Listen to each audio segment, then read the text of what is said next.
Hello everybody and welcome back. We are here again on Friday to continue on where we left off from last time, where we'll be doing that in the playlist in the background. As you can see in the top right, there is the TV screen again, where you can watch the playlist that I've been listening to all week, which is to do with the Wolverine. As you can see, I'm drawing a Wolverine as we're in the mutant animal series. And yeah, I thought I'd do some fur today. Maybe do a little bit of shading, or maybe just put a few more details into the background, because as you can see, it's still at a basic form. It's still at just coloured in basically, and I want to get just looking a little bit more. I'm gonna try, but I'll try and get it looking as real. But it's still gonna look very cartoony. That's just my style, guys. I like cartoons. I like to draw cartoons, but I also like to try and draw in life, which I'll be doing in the future. Maybe doing a tutorial on how to draw a face, eyes, nose, and things like that, and also teaching myself at the same time. So yeah, we'll get on and hopefully enjoy it. If you want to check out how I drew this on the paper form, how I sketch it out, because I do sketch out everything that I do before I digitize it, and we're in the second stage of the digitizing because we've already done the colouring.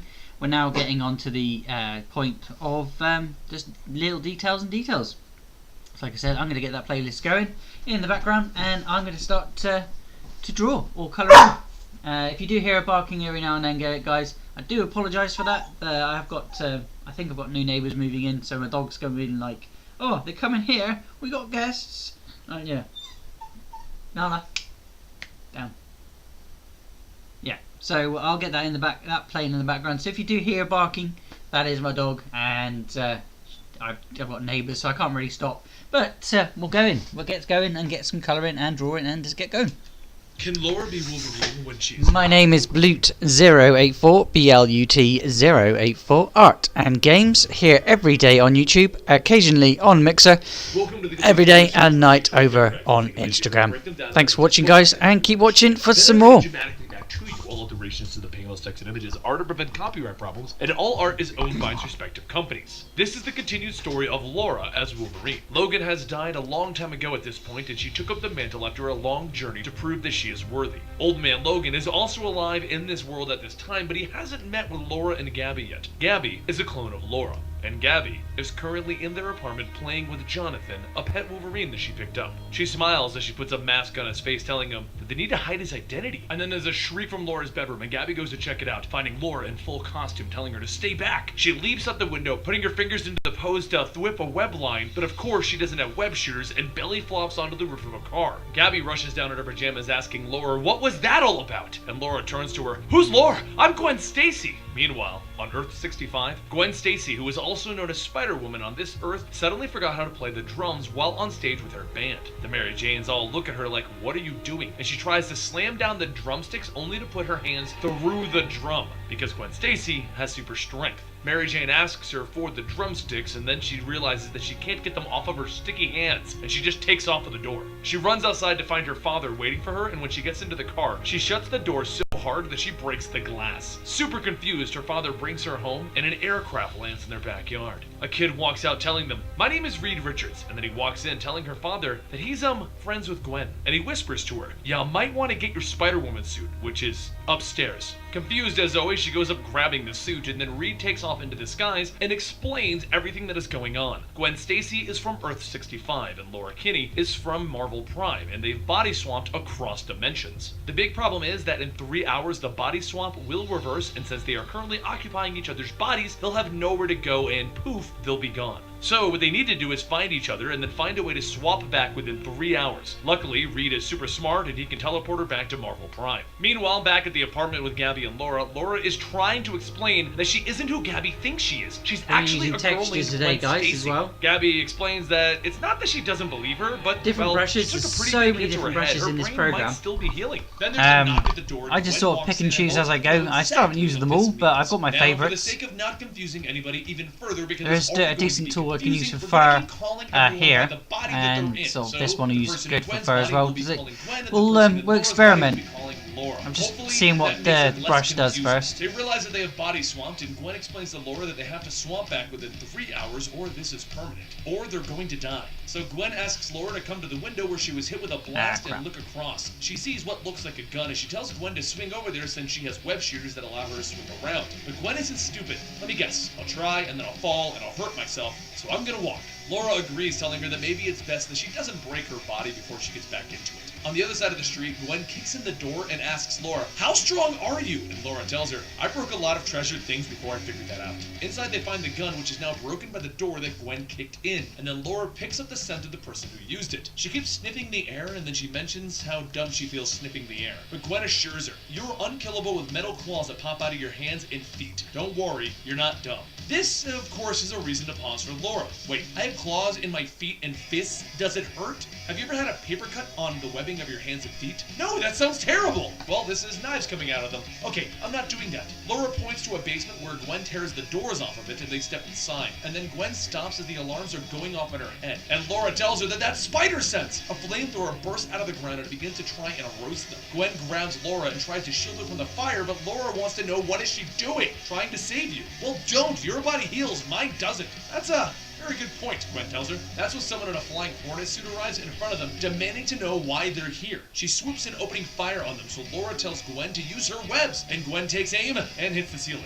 Flying robot person then opens fire on them again, so Laura grabs Gwen, getting her out of the path of destruction. Then Gwen whips onto the Hornet, pulling them down, and the Hornet blasts Gwen into the wall. Thinking her body's been killed, Laura turns to the person, demanding to know who she is and why is she doing this. She begins to angrily shake her fist in front of her face, and Gwen tries to tell her to stop, but it's too late. With that anger, Laura pops her claws into her own head, dropping herself. The robot girl lands and pulls her helmet off, deciding that she's gonna be sick, watching someone stab themselves in the head. Gwen walks over, demanding to know what's going on, and the woman explains that she fired her beam into Wolverine's apartment to get him. You know, the short and hairy guy? So who is the girl on the ground and who are you? Gwen explains that her, well, the real her, is the new Wolverine. Logan was killed, and she is his daughter. The mystery woman is surprised. She had no idea. She's been living in this basement, living off ramen noodles for years, all to build the teleporter to send Wolverine away. She couldn't kill him. She just wanted him gone. Gwen walks over and retracts the claws from Laura's head so that she can heal, and Gwen asks the mystery woman why she wanted to send him away. And as it turns out, her uncle was the original Hornet, and Logan killed him. While she explains, Laura wakes up curious as to what actually happened. And since none of this is what Hornet wanted, she agrees to help them both get into their right spots in their own universes in the right bodies. Gwen walks over and she waves goodbye as Hornet warps her away. And then Laura goes to the same spot and is put back in her body. And Hornet says, "Hi,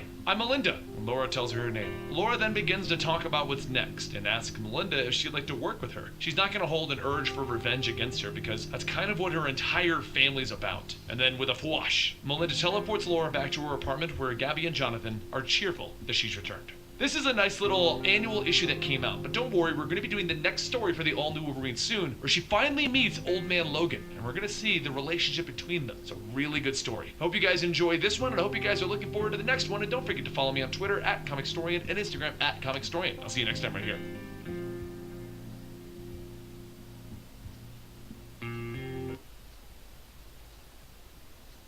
My name is Bella. Bella. It's just snow. I have a great family and a place to call home. Alright, dog, I'll turn the other off. It's time Sorry, for Laura guys. to meet Old Man Logan, Any a kind of future thing version triggers of her her. father. Alright, it's gone. Welcome to the Complete Story Series, where I take great paperbacks and single issues and I break them down into digestible bites to help you understand. Then I read it dramatically back to you. All alterations to the panels, text, and images are to prevent copyright problems, and all art is owned by its respective companies. Logan died years ago, and after showing that she could take the mantle of Wolverine, his daughter, Clone, became the new Wolverine. She's now been on a journey of her own, raising her own clone, Gabby, and saving the world as the new Wolverine. In this new Marvel Universe, though, we also have the future version of Logan going by the name Old Man Logan, who has been removed from his own universe and placed into the proper Marvel Universe. But these two haven't met yet. 100 miles off of New Jersey, two boats meet to trade off an interesting box. An exchange that S.H.I.E.L.D. has been tracking for a while, and they arrive to secure that box. But when you box a criminal in who has a secret weapon, they do what you'd think they would do, and she opens the box, revealing its contents to be an odor, a single smell. Back in the home of Laura, her phone goes off as Maria Hill calls her to let her know about the situation. Laura turns her down, stating that she won't be involved in any S.H.I.E.L.D. situations. But Maria is slightly insistent. She kind of needs Wolverine's help. She even paid for the noodles that they were having delivered.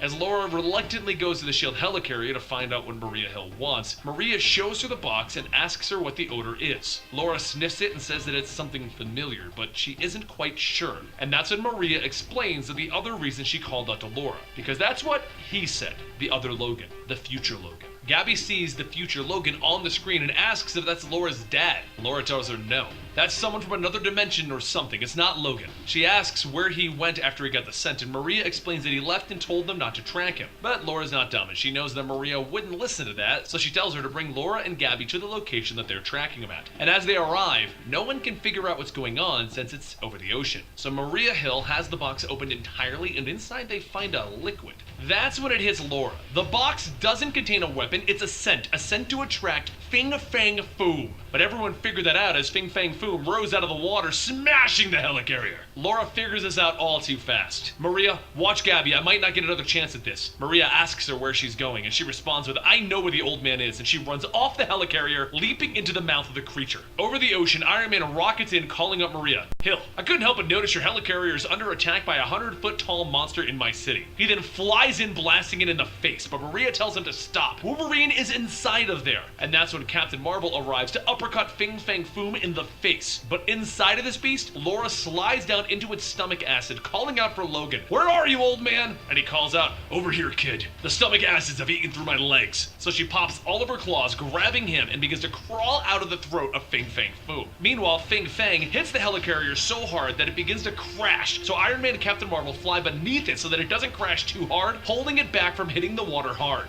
As they fall, though, Maria notices Gabby made a break for it. It turns out she grabbed a rocket pack as she flew out to meet up with Iron Man and Captain Marvel. Iron Man looks at the pint-sized girl and he asks Maria if her agents are getting smaller, and a big grin forms on Gabby's face as she explains, I'm getting very mixed emotions right now. I'm flying around on a jetpack, meeting both Iron Man and Captain Marvel, and I really love your kick-assness and hair, Captain Marvel. She explains that her sister is inside of the raging 100-foot-tall monster, and Captain Marvel is confused, asking who's her sister. And that's when we see Wolverine crawling out of the mouth of Fing Fang Foom, holding the old man. Gabby flies in to get Logan, and Laura dives into the ocean where the helicarrier is currently floating, and she crawls into the room where the scent spilled everywhere. She rubs it all over her clothes and then tells them to get her a jetpack. She then flies outside, grabs Fing Fang Foom's attention with the scent being on top of her, and she drags him all the way out to the middle of the ocean. Once she gets back to her apartment, she then realizes that Gabby brought Logan there. Gabby explains that she literally only knows this place in a cell. Plus, isn't he Laura's dad? No, he isn't my dad. He's a twisted reminder of Logan. And then Gabby notices Laura is wearing a Captain Marvel shirt and asks about that. She explains that she had to throw her clothes into the ocean with the scent on them so Fing Fang Foom would follow those. And then, yes, she flew back naked. It was cold. But as they're talking, Logan wakes up and he mentions, I know this place, and then he looks to Laura. It's where I raised you. And that is how Laura and Old Man Logan met. This is the Road to Civil War II storyline. The Civil War II storyline explains how the two of these guys are going to cope with dealing with each other, and we'll be bringing you that video next week. Plus, we're starting to prep with our Civil War II coverage. We're going to start doing the tie-in books, giving you a chance to not watch them until the final issue of Civil War II comes out if you want, but that's entirely up to you. I hope you guys are excited because there's a lot more Wolverine and Old Man Logan to cover. Don't forget to follow me on Twitter at ComicStorian and Instagram at ComicStorian. Yeah, we're still going through that playlist, guys. So as you can see here, we're gonna have an advert. My father used to talk of a secret land beyond the edge of the world. Wow. Where drag. What kind of a past? So like I was saying, guys, we've reached now a point where I've done the tree, I've done the background, and I've done all of details that I kind of really bothered with. I could put a few more in there, but if I think, to be completely honest, if I put too much in, it's going to convolute it and it's just going to look like a big furry mess. So I'm going to do some fur now on the Wolverine here. He's called Paul, as we've got Old Man Logan over here. And I think I'll add a little bit more sort of something to this lead. Maybe a bit of yellow. I'm not sure. I'm sorry, not yellow. Better blue. I'm not sure. I kind of like the yellow as it is. But in my original copy I've got it in blue and white. But I've changed a lot of things actually from the paper version. If you want to go and check it out, guys, it is either over on Instagram where I've posted it, or it is in the videos above or below this video. I did the river yesterday. I did some water. I might add a bit of water in there as well. Actually, a bit of blue, maybe a bit of fuzz. Let's carry on. Listen on while I add a few more details. Like I said, guys, I'm using textures down here as well. They are, like I said, this app here, which I'm using, it's completely free. And if you want to know where I get it from, there is a website.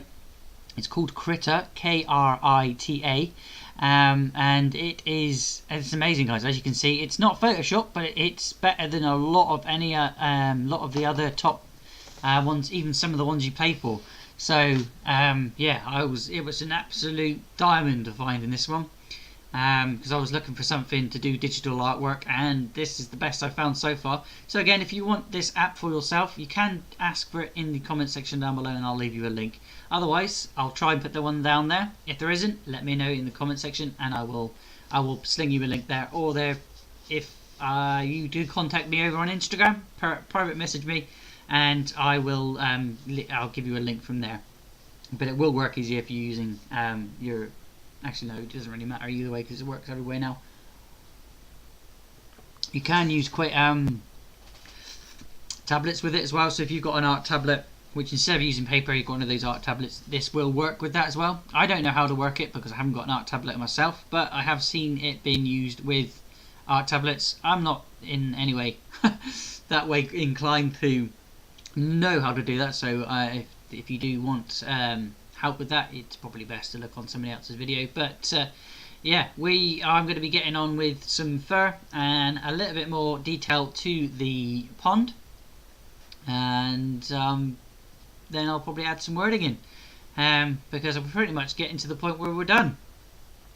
If you didn't check out yesterday's video, guys, straight after I did some VR art as well, so go and check that out, guys, and we'll get on. Can Logan from the future and Laura from the present have together?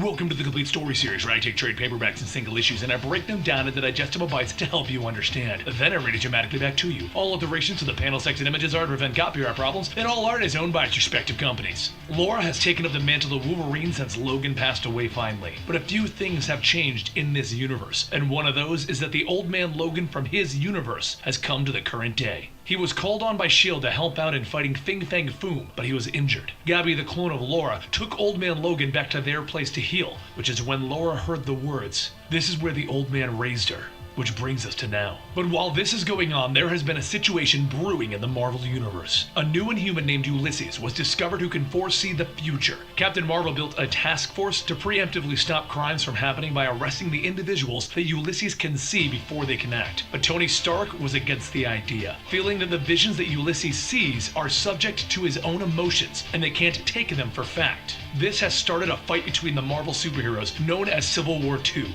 But this is not a story about that conflict. This is about the people that the conflict is affecting. And today, that's Laura. In the S.H.I.E.L.D. helicarrier, our story begins with Ulysses receiving a vision that is going to change things. He sees Old Man Logan holding the dead body of Gabby. But forget that right now, because the old man just woke up to Jonathan, Gabby's pet Wolverine, looking at him, and Gabby apologizing. He tries to sit up only to find himself tied down, demanding to know what's going on, and then wondering why he can hear wails. Gabby explains that Laura thought he might wake up confused, so she was playing a tape of wails to try and calm him down. "I'm Gabby. I was cloned from Laura, who was cloned from you, so you're kind of like my interdimensional dystopian future grandfather." Laura then walks out of the other room asking how he feels, and the old man tells her, "Like I was hit in the gut by a giant beast." And Gabby wants to know if he was soothed by the whale song. Sure. But as they go to let the old man up, they hear footsteps coming to the door. Logan whips out his claws and Laura tells him to stop. This is her home. Two burglars break into the window and they see Laura, Gabby, and Logan all there.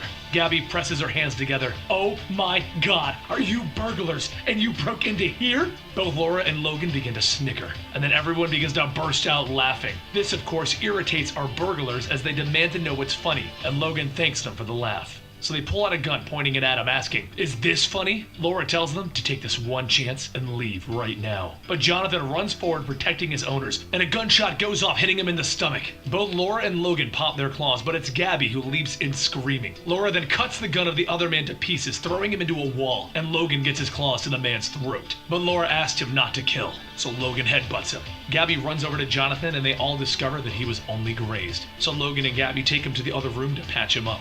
That's when Logan tells her he knows that Gabby is hiding something. He knew her in his timeline. He looks her right in the eyes and he asks her, "Do you plan to hurt Laura?" And Gabby snaps, "No!" "You swear?" "I swear." "Okay. Before, when you did that flying knee to the kid's face?" "Yeah. That's the kind of thing an interdimensional dystopian grandpa might be proud of." Logan walks back into the kitchen and he pops the top off of a grape juice with his claws, and he has a seat next to Laura. "You've been here before, right? When you got here, you said that this is where you raised me. I knew that you were here, not in this apartment, but in this world. You were avoiding me? I screwed up so much. I hurt almost everyone but you. There wasn't one damn thing I regretted about you, kid. You were one of the only things I got right. But we need to talk about Gabby. No, this isn't your past. I don't care about destiny. I don't care about what happened in your world. She gets to live her own life and ours." Logan smiles. "It's good to see you tell me off again, kid." The burglars begin to wake up, so Laura decides to call up Maria Hill of S.H.I.E.L.D. and have them hauled off. But Hill stops her. "Laura, we have a team en route." Logan perks up because he can hear the sound of combat boots moving up the stairs. "Listen carefully, Laura. I need you to stay calm. This isn't about you, it's about him. He's going to kill Gabby." Outside, Laura can see Captain America waiting to bring Logan in. Cap leaps up to the window and he walks in, and Gabby comes running out of the room and sees him, saluting him right away. "Oh my gosh, it's Captain freaking America." He explains to the group that Ulysses, the Inhuman who can see the future, saw Logan killing a lot of people, and someone close to him.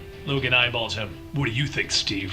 "I think you should come with me until we feel the danger has passed." Laura gets in the way. "Someone saw something in his head and you want to punish people for it?" "It's not a punishment, Laura. He'll have everything that he could ever want. Except his freedom." Everyone stands there eyeballing each other and Gabby stamps her foot down. "This is so tense!" Then over the radio in his ear, the soldiers report that Cap can stand aside so they can take the hostile out. Laura and Logan look at him. "You know we have very good hearing, right? I wasn't feeling hostile until now. Whatever it is, isn't worth it. I'll get my stuff." And Logan walks into the other room, but the radio goes off again. "Captain, he was in Fing Fang Foom's stomach yesterday. He doesn't have any stuff." Laura stands in Cap's way, so Steve slams her into a wall. The door gets kicked in and the soldiers open fire, while Laura leaps over Steve's shoulders and kicks the tranks away. Meanwhile, in the room without a window, Gabby explains that she'll protect Logan and pulls out 2 jetpacks. That explains that since there's no window, they have a little bit of a problem. "Leave it to me, kid," he says, smiling, and he pulls out his claws. While Laura and Captain America fight it out, the old man and Gabby start tearing down the walls, running through the other apartments until they make it to a window and they jump out. Captain America jumps out after them and prepares to throw his shield, but that's when a trank dart hits him in the back, and Laura is the one that took the shot. S.H.I.E.L.D. isn't done though, as they use the helicarrier to blast Logan out of the sky, right next to Gabby. He crash lands into a fountain and he pops his claws, ready to go, growling. The guards all see it. "Oh shit, fire!" And they all begin to pump him full of tranquilizer. He begins tearing through them, burying his claws into their guts and screaming out. Gabby flies overhead seeing him and calling out to him, telling him to stop. Laura and Captain America both arrive at that moment, and Cap tells everyone to stand down as Gabby lands in front of Logan. Laura sees what's going on and she yells for Gabby to get back. She warns her that Logan has become feral, but she tells him it's going to be okay. Logan looks at her sad and confused, and he stabs her in the gut. "You took her from me," he shouts. As Gabby hits the ground, he jumps over to Captain America, but Steve smacks him away with the shield, throwing Logan off of him. Laura runs over, unable to say anything except "no, no, no, no," and Captain America calls out for the medic. In the confusion, Logan drops down into the sewers, and Laura tells him that she's going after him. Captain America tells her that he'll go with her, but she says no. "You've done enough. Do you think he would have lashed out like that if you didn't pump him full of tranquilizers? Do you honestly think this prediction would have come true if you didn't attack him?"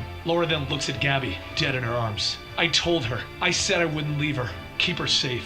And Laura hands Gabby's body over to Captain America before jumping into the sewers. But as she finds him, he turns growling at her. "What are you? What did they do to you? You're not Logan, you're just some twisted perversion with his face." And he jumps at her. Laura throws his claws aside and lunges at him herself, but he dodges away easily, so she leaps over his back. As she's on his back, he lifts up, throwing her down, and they both get up, lunging at each other. Meanwhile, back on the surface, Captain America sadly places a sheet over Gabby's body, and she sits up, and she demands to know where Logan is. The medic tells her in the sewers, so she makes a break for it. Back in the sewers, Logan swings and Laura dodges until finally she gets a slash in across his gut. Blood begins to pour out of him and he finally begins to come to his senses. And he sees Laura coming in, preparing to stab him, so he shouts, "Wait!" And she tells him no. That's when Gabby grabs her hand. She turns and sees Gabby, and she's shocked. So Gabby shows her a claw, showing her that she now has Laura's powers. She's so sorry that she didn't tell Laura sooner. She turns back to Logan asking, "Did you know? Did she have powers in your world?"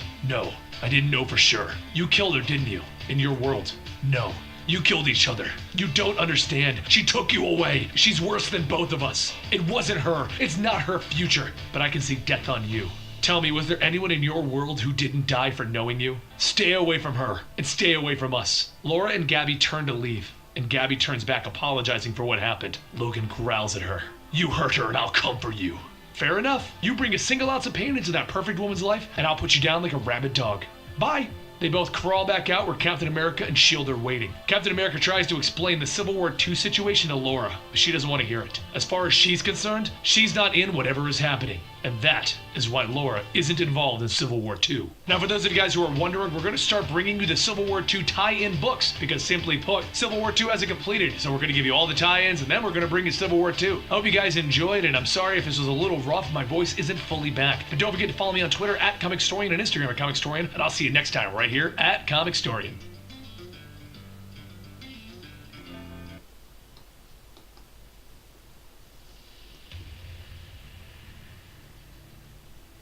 It's time for the last X-23 storyline, the one that wraps up all of the plot that has happened ever since she was first introduced into the Marvel Universe. From her just being a simple clone experiment of Wolverine to becoming Wolverine, this is the end of that story.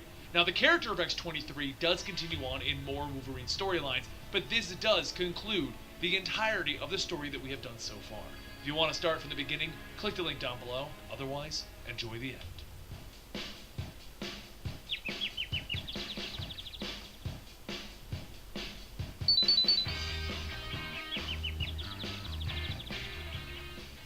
In their New York apartment, Laurie and Gabby try to live a normal life after all of the things that they've been through. One of those days, Gabby comes back from the downstairs mailbox to find a package addressed to Laura, with no return address. As she looks at the package, she says that this is why they're moving. Things in this area are no longer secure for them. They've had burglars, been invaded by S.H.I.E.L.D., and even Squirrel Girl showed up. And now a mystery package. As Laura opens the box, her eyes widen as she looks down at a small vial with the word Trigger written on it. She quickly throws the box, telling Gabby to get her things, and Jonathan, they're leaving now. After driving for most of the day, Gabby asks Laura if she can tell her where they're going. And Laura says they're headed to a cabin in California.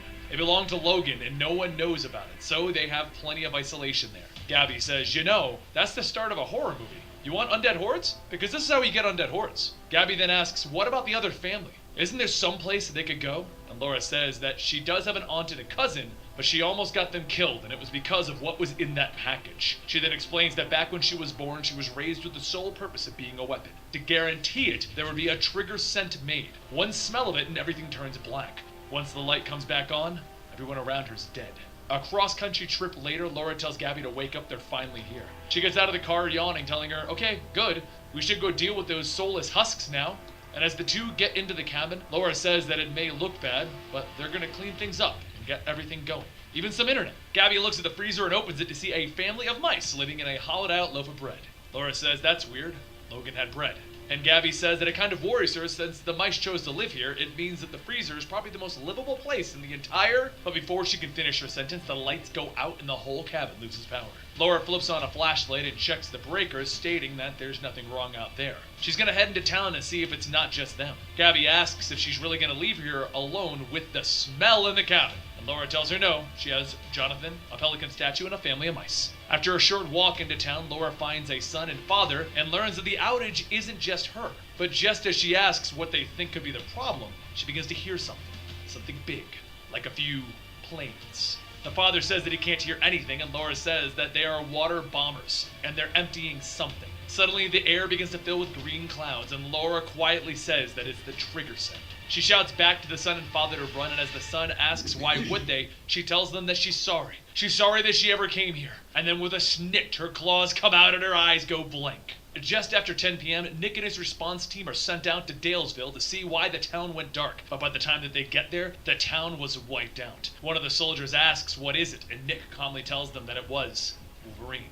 Laura looks back, telling them all that she's sorry, she's so sorry, and Agent Bennett runs up, hitting Laura with the end of her rifle, telling her to get on the ground. Another agent tells Bennett to relax. Does she really think that pissing off Wolverine is a good idea? And as Laura is brought aboard Nick's aircraft, Laura mentions that she didn't do this. Someone made her. They used planes. Nick radios back to S.H.I.E.L.D. Command asking if they have any planes on their radar, and the operative tells him affirmative. There are 3 water bombers heading out to sea. Nick tells them alright, patch him over to the fighters that are in their location. Once connected, the pilots report that they are en route, and the bombers are in their sights. Nick says, good, just follow them. They need answers. So turn back once they land, and the pilot stops him, telling him, wait, there's something else. Something big. It looks like the planes are flying straight into whatever it is. Nick shouts for the pilots to abort, but before the fighter jets can turn around, they're blown up in the sky. The operative on the radio reports that the warplane is heading back into the sea, but they did manage to see the flag on it. It's Madripoor.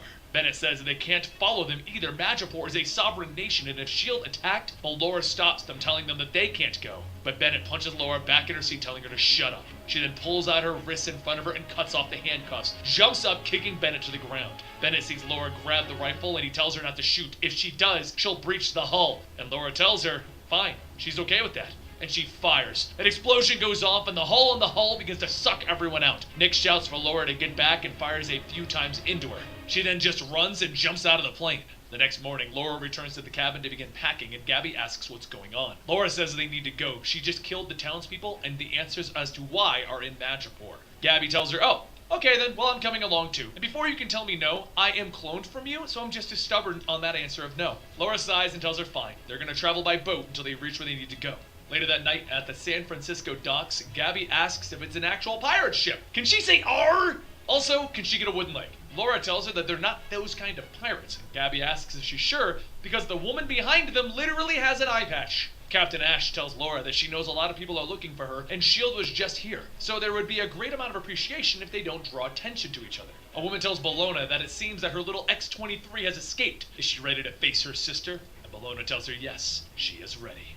Back with Captain Ash in her ship, Ash tells everyone that they should be out of the worst of the storm. And as everyone begins to eat, Ash tells Laura that she's sorry to hear what happened to Logan. He was an above-average lover. Gabby says, ew, and Ash says it's because of him that she is doing this for them. And Laura adds, also the money, and Ash tells her, well, and that. The following morning, Ash's ships begin to reach Madripoor, and as Laura and Gabby talk about Jonathan's seasickness, Laura begins to hear someone else talking. She heads over to Ash and asks why is it that they parked so far from the port, and Ash says, well, they were just waiting for clearance from the harbor master, and Laura stops her, telling her, sure, you heard what you were transporting. Laura begins to feel a rush of pain as Ash pulls her gun back from her, shooting her in the stomach, and then the sounds of helicopters can be heard. Ash says, right. She also sold her out, so they are coming for her. Laura struggles and begins to break free from the other crew members and charges at Ash as she continues to fire, but with a quick swipe, Ash looks down at where her hand used to be. Laura then kicks her over the edge of the ship, handless, and Gabby says, alright, that was really violent. Care to share what's going on? Laura stabs a container and opens it, and Gabby asks, why is there a container within a container? The second door opens up, and Gabby sees a group of children and tells them not to worry. The woman out there is a superhero. Laura looks back at the helicopters and says that she's pretty sure they don't want to meet whoever's inside of those, and then a man jumps out. As the giant man lands on the ship, Laura says that it's Roughhouse. But before he can do anything, Bellona jumps down on a rope onto the ship, telling him to leave them. She'll take care of this. Laura tells her that this isn't going to happen, and Bellona says maybe she can win this. Maybe she can even kill them all. And maybe the kids will become some collateral damage. Does she really want to risk that? Bellona then takes out a pair of special cuffs, attaching them to Laura, asking where's the captain. A few moments later, after being pulled out of the water, Ash shouts for someone to find her hand, and Bellona tells her that she'll be turning the ship around and bringing those children home. Ash tells her, yeah, that isn't happening. She has a reputation to, and Bellona shoots Ash down and asks who's the second in command. One of the crew members says, and Bellona asks if she values her reputation more than her life, and the woman tells her absolutely not. Bellona then points to Roughhouse, saying that her friend over there will watch them and make sure that they do the right thing, and then she whispers to Roughhouse to kill every slave trader once the children are safe. As Bellona leads Laura to the helicopter, Gabby runs after her, telling her to stop, and Bellona covers her mouth, telling Roughhouse to put this one with the other kids. A short while later, as Laura begins to open up her eyes, she hears Kamara's voice telling her that she is so glad to have her little murder machine back. And now it's time to get to work. As Laura begins to open up her eyes again, she can feel herself hooked up to several machines, and Kamara pulls off the mask, telling her that she's a weapon. She's her weapon. And right now, they have their first target. A screen lights up, and Kamara points to it, stating that this is Tiger Tiger. Laura then asks how long did she spend on her villainous presentations. Kamara laughs, telling her that Bellona will bring her to the window. Kamara goes on telling her that Madripoor is a golden gateway where the free market and black market come together. This is also the place where the Empire will be born, and the only thing that stands in her way of her empire is Tiger Tiger. Back at Ash's ship, Gabby tells the other kids that she's sorry, but she's gonna have to leave them now. And one of the girls asks if it's because they took her sister. Gabby says yeah, she never called her that, but that works. Gabby then says that she's going to need some help from them. So first up, she just needs them to know that she does not feel pain. And second, please don't freak out. And finally, you need to absolutely freak out. As Roughhouse watches over the kids, they suddenly hear the kids screaming, and the girl from before says that Gabby fell, and another one says that her bones are on the outside. Roughhouse picks up Gabby, saying that they're going to go to the infirmary, and Gabby gives the kids a thumbs up before leaving. A short while later, over at the infirmary, another man recovering tells the nurse that that's gross, her bones are on the outside! And then the nurse and the man hear a cracking and a popping sound. Gabby smiles as she puts her arm back in place and pops out a claw, asking the nurse if she happens to have a satellite phone because she's gonna need to make a quick call. 1 week later, Laura is transported to her target location, and a helicopter flies through, releasing her canister into a building. The canister crashes into the ground and skids across it, and as soon as the latches open up, Laura jumps out, sniffing the air. Down the hall, the soldiers all run into Tiger's office, telling her that they need to leave immediately. But as the soldiers lead Tiger out, they see Laura standing there with her claws out. Before they can fire, she runs along the wall and knocks out the first two that were mentioned. As the second set fire their tasers, Laura grabs the cables that shoot by and then slams the hooks into the men. Tiger says that she doesn't know what this is, but before she can finish, Laura kicks and knocking Tiger's head off of her shoulders. A second Tiger walks out stating, well, and then the rolling head begins to short out. Laura charges at the real Tiger, but before she can stab her, Gabby appears grabbing onto her, telling Tiger to get back outside. As Gabby struggles to stay on, she tells Laura that this is going to hurt, like, a lot. And Gambit's voice tells her, it's true. And then he charges up a card, throwing it, leveling the entire floor. Later, Laura's eyes begin to open up again, and she sees Gabby holding a rabbit, and Gabby tells her, okay, don't freak out. Laura shoots up, asking how many. How many people did Kamara make her kill? Angel puts his hand on Laura's shoulder and tells her none. She just cut the head off of a life model decoy. And those other people? Well, they're mostly okay. Gambit says that's right. Before you could kill Tiger, he blew her up.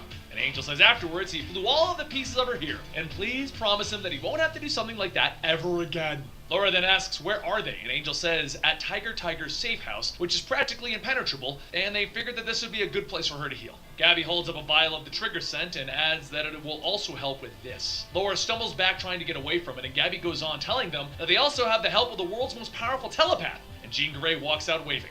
Laura asks what she's doing here, and Jean says essentially they'll be doing some intense mind training, and she needs to have the full support of Laura if they're going to go through with this. Gambit heads out and says that him and Angel will guard the outside of the bunker, and Jean says that will be good. She's going to need complete concentration. No interruptions. Laura looks at Angel and tells him that this is a bad idea, and Angel tells her that she's got this. She's Wolverine. She can kick the ass of anything. Laura then turns back to the rabbit and says that this is crazy. She's going to kill the rabbit. And Gabby says that comes later. She will be first. As Jean leaves and the doors shut, Gabby takes out the vial and says that it's okay. She can't feel pain and she can heal. And she loves her. And then she drops the vial scent onto her skin. Laura's eyes change and she lunges forward, and as her and Gabby begin to fight, Jean taps into Laura's mind. Jean starts to see the room change, and it goes back to when Laura was younger and her mother would read her stories. But while that goes on, Angel says that someone is coming, and it's not Kamara, it's S.H.I.E.L.D. Angel flies onto Nick's ship, telling everyone that he doesn't want to hurt anyone. He just wants to talk. Nick pulls out his gun and says, fine, they can talk. Angel asks how is it that they found them, and Tiger speaks for him, stating that she was the one. Though they did save her, they can understand her not feeling overly beholden to Wolverine, right? If Madripoor is going to become an international community, then working with S.H.I.E.L.D. would be their first step. There's a sudden beep, and the pilot says that they've been locked on by a missile. Bennett asks, was it him? Angel answers her by asking why would he fire a missile at himself?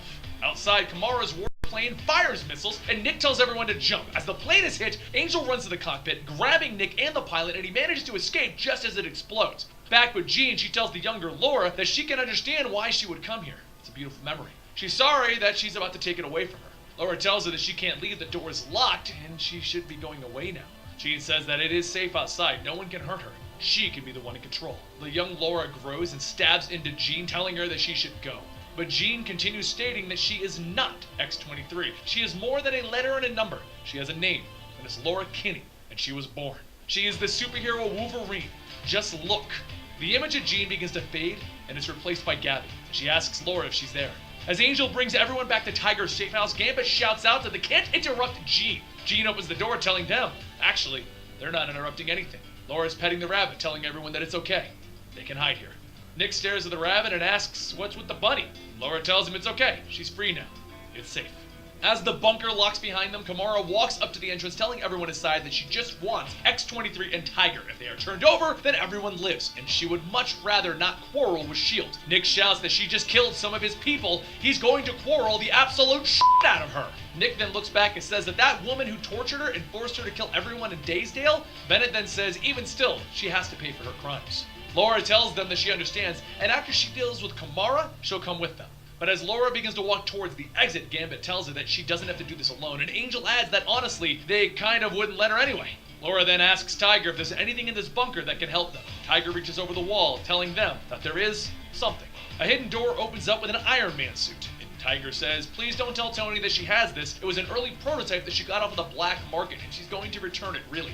A short while later, everyone begins to exit the bunker with their hands up, and Roughhouse looks at Gambit asking, why is he carrying a can of beans? Gambit smiles, and he charges the can, throwing it into the warplane, creating a massive explosion of Frankenbeans! Okay, there was no Frankenbeans. I had to add Frankenbeans. It makes more sense. It's funnier. Anyway, as he watches, Gambit says, damn! He might have to start carrying beans from now on. Jean then grabs everyone and helps them aboard the warplane. Gambit then throws a card at some of the oncoming soldiers, and before it can go off, Roughhouse catches it and crumples it up. Gambit radios to Laura that they're here, and she responds telling them that she's on her way. Seconds later, she comes shooting out wearing the Iron Man suit, and Angel tells her that she does know it has a helmet, right, because she's not wearing the helmet. Laura tells her, yeah, but she can't hear or smell in it, plus she wanted to see Kamara's face when she finishes her. Kamara laughs, telling her that she's just gonna make her kill her friends again, then her aunt and cousin, and she tosses the trigger at everyone. Everyone stands there for a moment, and Laura asks, how is that working for you?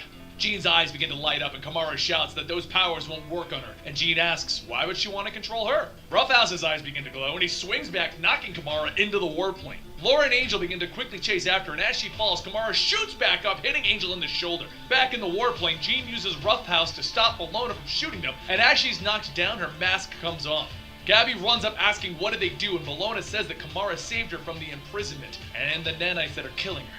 Gabby asks if this is really saving her. She's a slave to Kamara's will.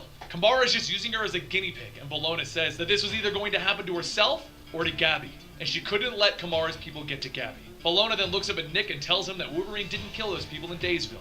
When the scent dropped, Laura stabbed herself in her own brain. Gabby then asks how were the people killed, and Bologna pops her claws, stating that she was the contingency plan. Back outside, Laura pulls Angel from the waters, and as she rubs her head, Angel coughs, asking, are you petting my head? Laura asks him, is it awkward? And Angel says, just a little, but don't stop. As Laura smiles, Kamara punches her in the back of the head. Angel blasts Kamara back, and as she gets up, Kamara tells Laura that it's pointless. There's no way that she can hurt her. Laura rockets off with the suit into Kamara, telling her that she might be unbreakable, but she still needs to breathe. Laura holds Kamara's head underwater, shouting that she is not X-23. She is not her experiment. She is not her property. Kamara crawls onto Laura's face, and she goes on shouting that she is not a thing. She is the daughter of Sarah, the daughter of Logan. She is Wolverine. And as the claws come out, the prototype Iron Man suit shatters, and Laura hears something behind her. Bologna holds up her hands, telling her that it's okay. It's done. Just look after Gabby for her. Laura asks what's going on, and Nick tells her that it's over. She's free now. A week later, Laura knocks on a door, and her Aunt Debbie answers. She asks what she's doing here. Laura tells her that it's okay. Kamara's gone. They are safe. They don't have to hide anymore. And there you have it. X-23 is now Wolverine without a trigger scent. She has her own young clone to take care of. She's pretty much become Wolverine at this point. So, honestly for me, I loved the conclusion to the storyline. I thought it was a great way to just bring everything back together. I love the character of X-23. I feel like she truly deserves the mantle of Wolverine, and I can't wait to see what they're going to do next. On top of that, Tom Taylor is one of my favorite writers. Click right here to get our entire Old Man Logan, Wolverine, and X-23 playlist, and you can click right over here to get something recommended by YouTube, while subscribing is right here. Hope you guys enjoyed, and I'll see you next time. Mark.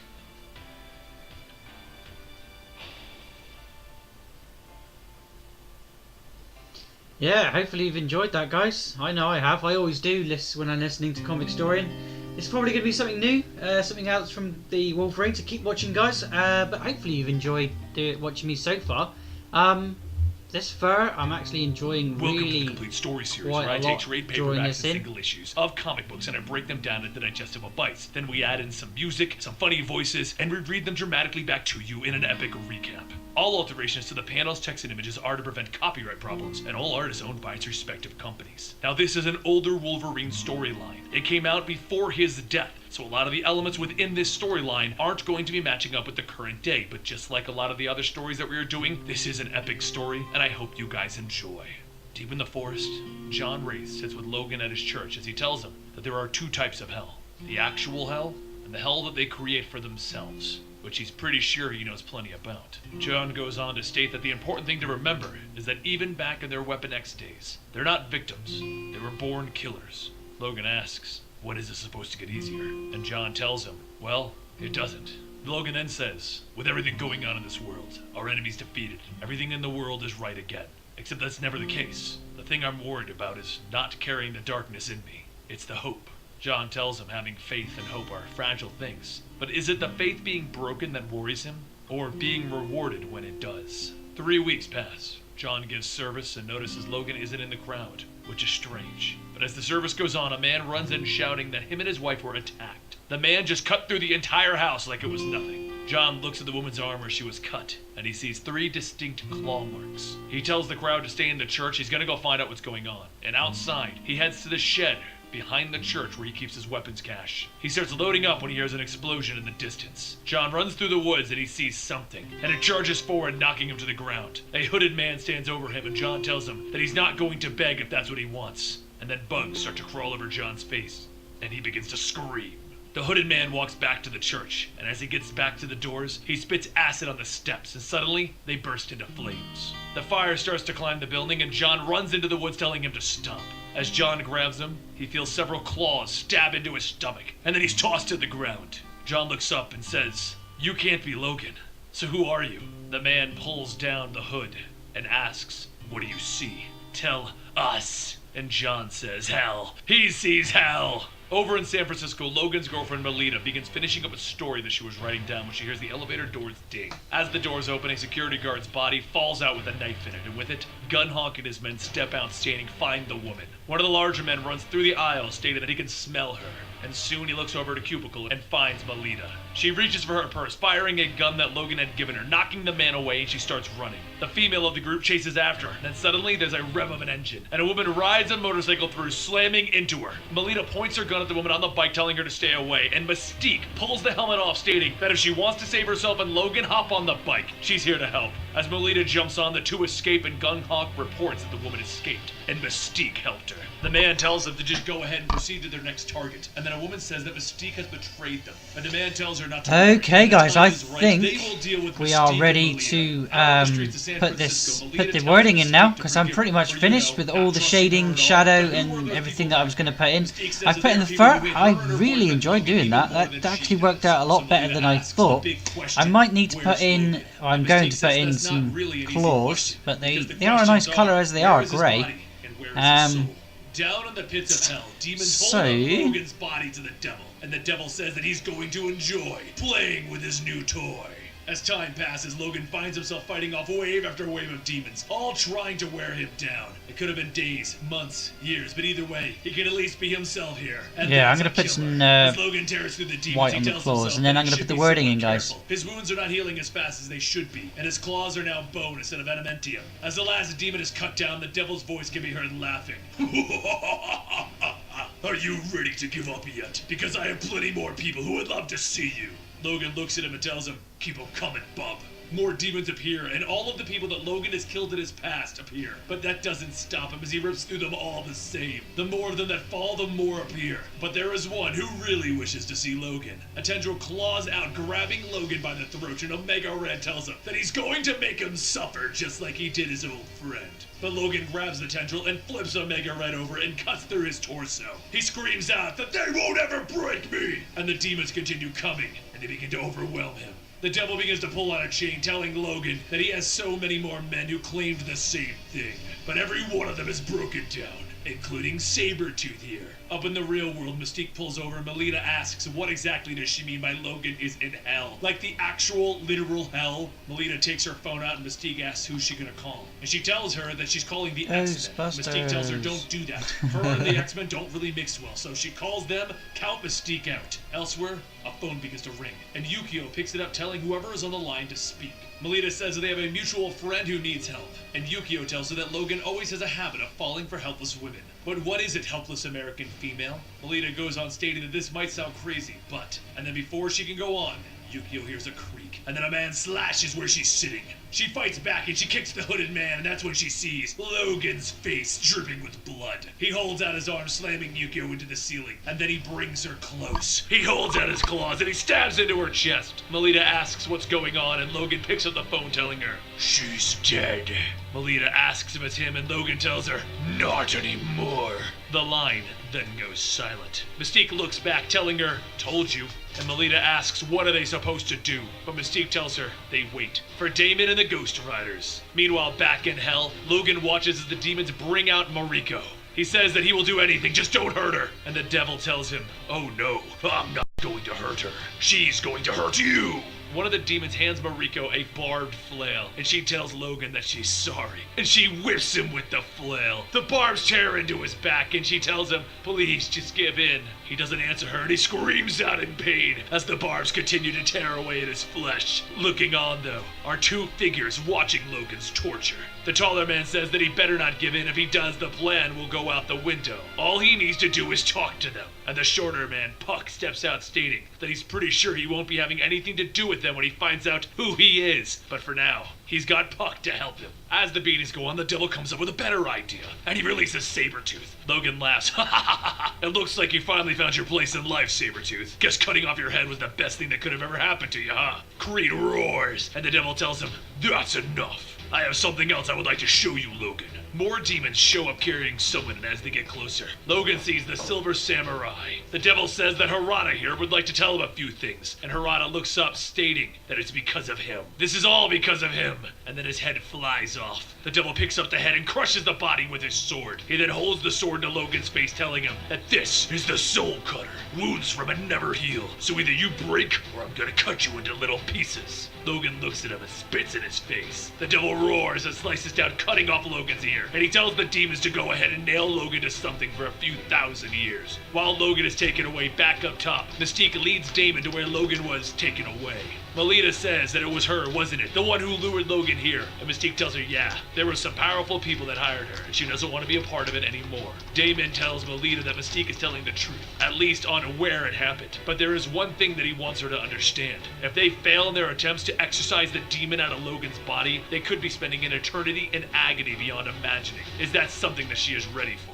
Back down below, Logan stands nailed to a cross when he hears a voice. Puck tells him that he's looked better, and Logan asks, what are you doing here? Puck explains, right now, if you want out, you need to keep holding out. The demons here are wanting to take over the throne there, and every time you defy them, the devil's grip loosens. So no matter what, don't break! Puck then leaves and Logan hangs, planning his next move. His arms begin to flex and he screams as he pulls the nail out of the board in his hand. The demons all start chanting for Logan to fight, and the devil asks, what the hell is going on? Soon the bodies begin to fall from the sky, and the devil looks up to see Logan ripping the wings off of the flying demons. Then the devil shouts, that is enough! It is time to end this. Logan tells him, talk is cheap, bub, so you better show me. And the two charge at each other. As they meet, they begin to swing and slash away at each other, and as the fight goes on, the devil cuts and slices into Logan, knocking him down. He then holds out his sword, telling him, this is goodbye. And Logan says, at least you proved one thing. That's that even the devil can bleed. Dripping off of Logan's claws is green blood, and the devil notices the cut on his face. The demons begin to rally, and Logan jumps up, punching the devil. Puck and the tall man watch, and the tall man says that it looks like things are at their tipping point. Puck tells the man that after that, he's gonna get out of here.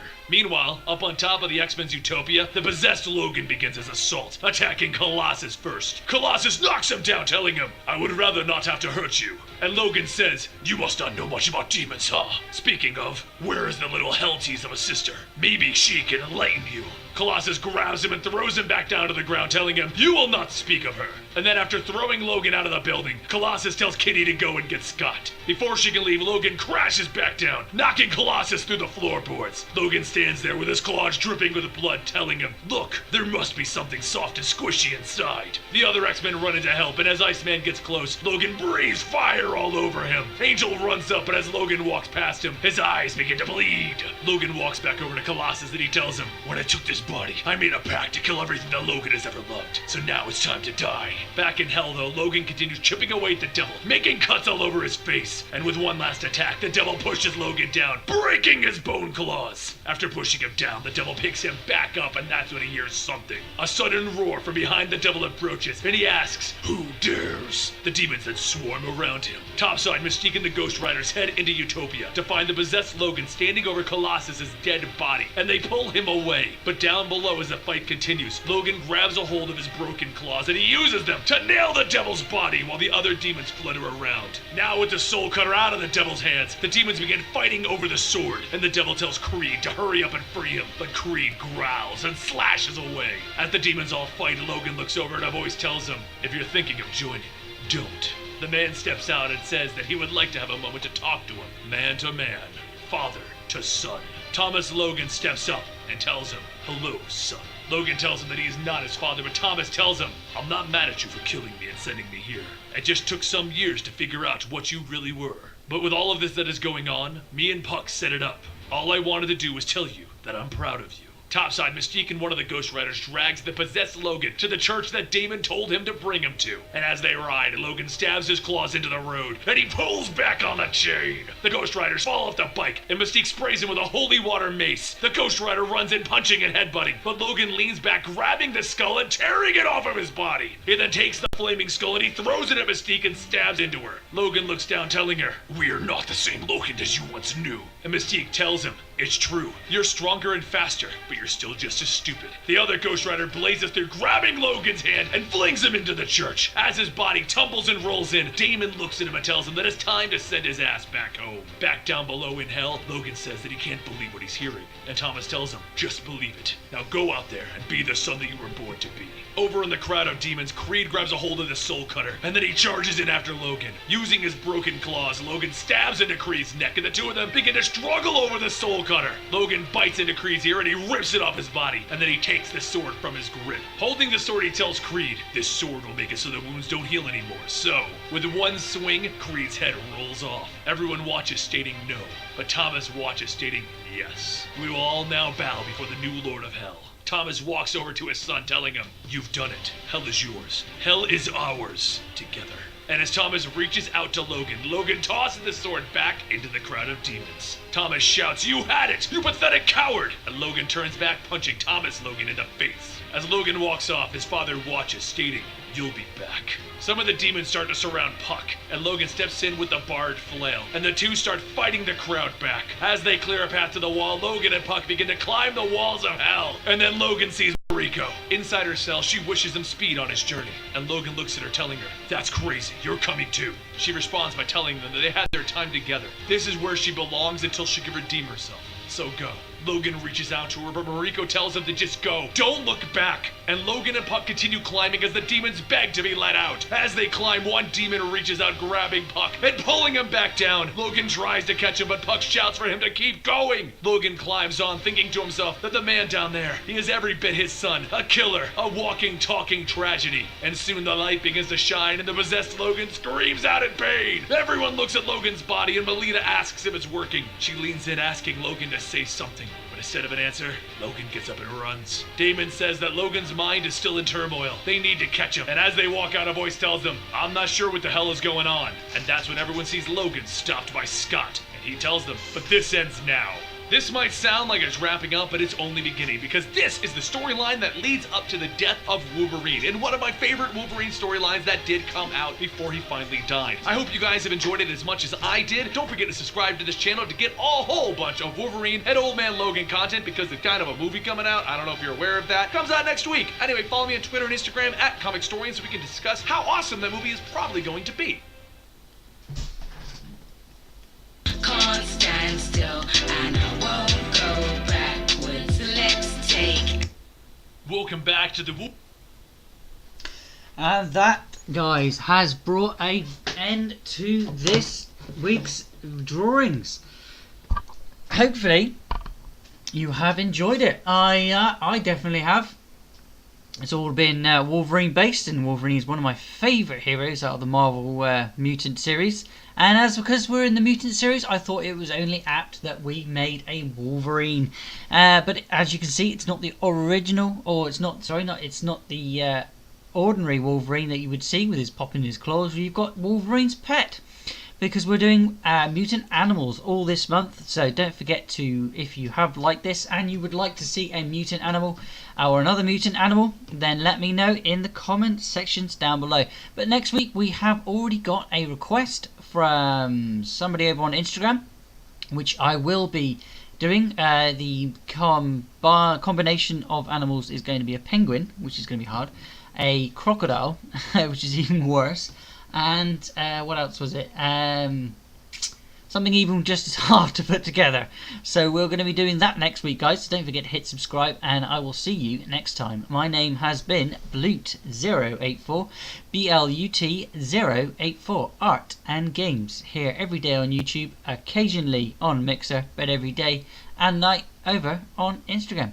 Thanks for watching, guys, and I'll see you next time. Don't forget to click the links and hit my face to subscribe. Ding the bell for more. Bye for now.